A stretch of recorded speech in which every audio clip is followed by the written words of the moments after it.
Nilanggam na nga ang mga panty ni Mama kaya kami ngayon ay magsha-shopping. Isang uod na nga lang ang hindi pumipirma at ang panty niya'y bulok na. Loko nyo, napakaraming pinamili Mima.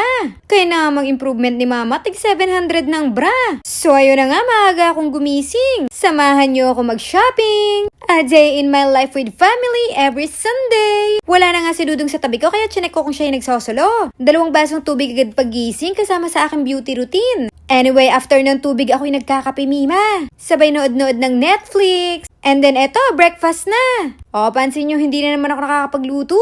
Bati na nga kasi kami ni Dudong. Hindi nga kasi pwede magluto dito, Mima. Bantot na bantot siya. Eto yung gamit kong sabon sa katawan, Miss yung Intense Whitening Soap. Of course, foam wash sa mukha para instant glass skin kada banlaw. Anyway, samahan nyo ako mamili today, Mima. Dahil kami pa Singapore at Malaysia, magsha-shopping kami ng for 2 days outfit. Actually, bawal ang marami. Plano namin sa ibang bansa mamimili. Pero syempre sa una kami nangangapa pa. Kaya dapat may dalang 2 days outfit. Nag-toner ako kahit umaga kasi ako may pimples, Mima. Paano di ba't ako nagpa-facelift? Ilang araw ako hindi nag-toner. After naman ako nag-miss yung glass skin facial serum. Medyo dry kasi yung aking muka. Not sure kung dahil ba sa anesthesia. Hindi nga pala sumama si Dudong dahil siya'y dakilang KJ.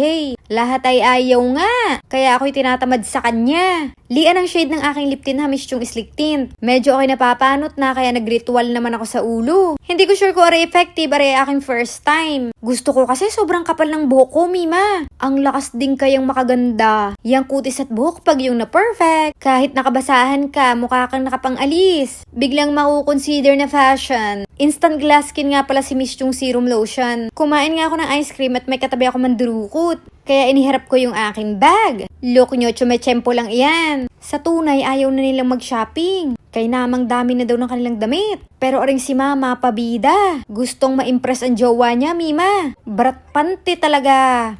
Buti pa si Mama, sagana. Yung kanyang panty dati, tag 50. Aba ngayon nakaka-LL na. Inalo ko nga din sa aking sister at maligalig ang kanyang kay Faye. O, kami nagpa-plastikan lang dito, Mima. Kapatid ko yan at jowa ng kapatid ko. Naglagay muna ako ng glow mist, napaka-dry ng aking face. Alam ko na iinggit siya, kaya inisprehan ko na. O, diba instant fresh na?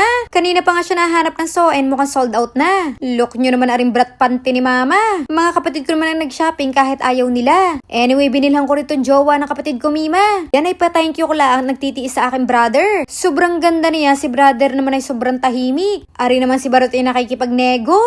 Look nyo itong outfit ko, Mima. Lakas maka, madam. Etong black lakas maka heart E. At eto na nga lahat yung aking pinamili. Kulang-kulang 30 kyaw ang aking nagastos. Abat di pa nga kontento si Barot. Kailangan niya daw ng renovation. Kaso mukhang hindi na kaya. Parang pang overhauling na, Mima. Maaamos kasi ang kanilang itsura. Nandini nga kami sa Starbucks habang waiting kay Barot. Sister jowa ni brother, si brother and si Mama. Hindi match sa Starbucks Nag-retouch muna ako na Miss yung Sleek Tint, crease ang shade. Anyway, kaya kami nag-shopping kasi kami papunta ng Singapore at Malaysia. Doon talaga kami magsha-shopping, Mima. Pero sa first 2 days, kami nangangapa pa. Kaya pang 2 days lang yung aming shinapping. Pag sinobrahan nila, matcha-charge yun sa kanila. Gusto ko kasi ay mga responsible. Lagi ko talaga silang kasama sa ibang bansa. Offload din kasi ang kanilang mga muka. O, nag-glow mist na naman ako para glowing.